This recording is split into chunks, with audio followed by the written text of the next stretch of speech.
sometimes can feel disingenuous if we're not careful. And that's not good, but I think part of the reason it feels disingenuous is because sometimes there's something in us that's messy, and we feel weird about it. I don't want to honor somebody and give them a hand clap. Are we doing the wrong thing? Aren't they preaching because that's what God's called? Well, yeah, and honor that.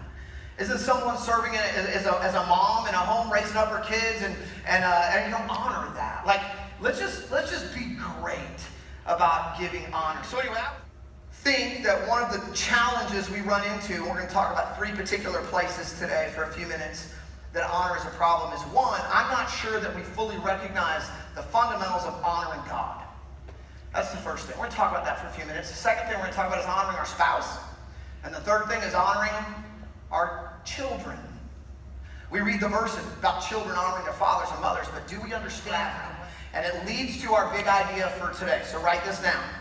What we give honor to comes closer to us. And what we dishonor is attracted by the one who does. The things that we honor come closer to us. How many of you want your spouse to be closer to you? With us. We celebrate things that are yet to arrive in our life, and we often neglect the things that are already in it. We honor what's far away, and we dishonor what's close, because we're hopeful that that will come close, but we don't realize that coincidentally, at the same time, we're causing what's nearby to feel distant. They accidentally made you feel like $1 million. Oops, coincidentally, I talked to you about something that you did really well. I built you up. I was encouraging. I demonstrated honor. You never do it by accident. It's always intentional. So, here's the thing. How does this work as it relates to Jesus or our family, our spouse, or our kids? Here's what I want to say to you, the first thing. We have to worship collectively. There is a clear biblical pattern, mandate, calling, exacting of us to do what we're doing right now with faithful, regular engagement.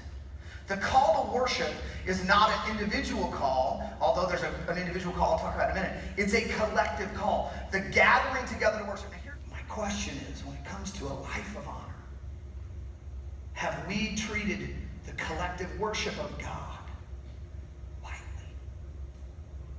When the worship team comes and says, lift your hands and sing out to God with all that you have, because the creator of the universe is visiting this room today. Collectively. Secondly, let's pursue personally.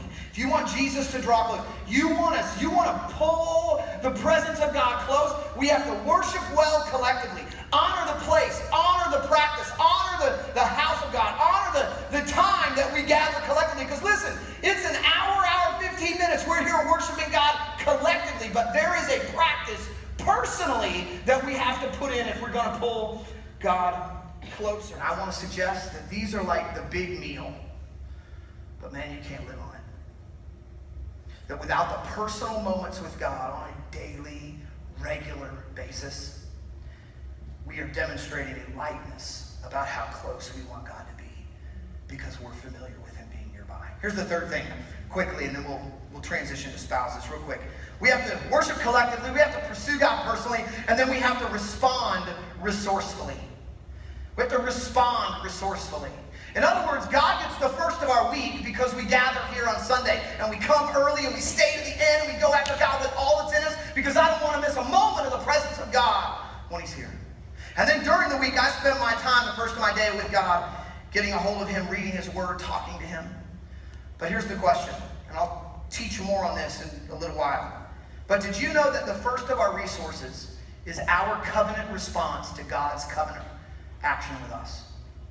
Did you know that when we don't return the first of the finances, it's not about the plus or minus, the guilt, the not guilt, the sacrifice. It's not about that. Did you know that that is actually a covenantal response?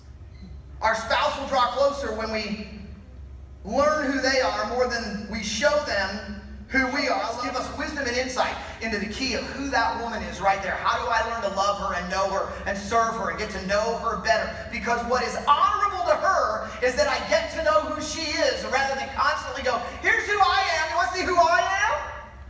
Let me tell you what I need, what I want, who I am. You want your spouse to draw closer? And it goes both ways. You want your spouse to draw closer? You need to get to know who they are more than you show them who you are. How many of you remember the days when you were dating? Anybody? A few of you? Okay, good, awesome. How many remember the early days of your marriage? All right, how many of you remember when when your spouse had a cold in the early days of your marriage, or a cough? You know what I'm saying? I was like, oh baby, I'm so sorry. You're coughing and all that phlegm is coming up, but it's gorgeous when you do that. Because I still want to kiss you anyway.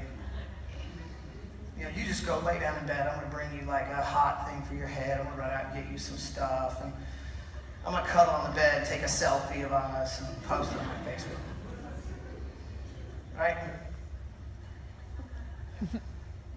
Year 2, 3, year 4, year 5. Can you shut up already? Right? Go get in bed. Get over it. Lock the door. You have a phone. Text me if you need something.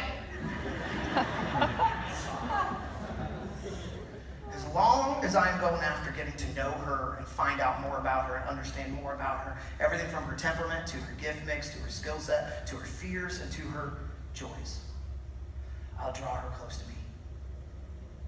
The moment that I treat my wife or that I treat God lightly, it's like something else has a greater magnetism for her than me. And how many of you don't want anything to be more magnetic to your spouse than you? I don't know this verse, but I want to give you 2 things about it. Number 1, it says, train up a child in the way they'll go, and when they're old, they won't depart from it. Here's the thing.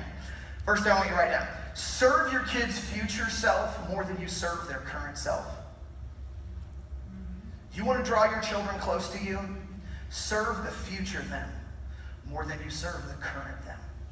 Because when you serve the current them, you will seek to do things that make the current them happy. And the things that make the current them happy, not always, but far too often, will not serve the future them. Be sure that your life is stamped onto their character. I just want you to hear this.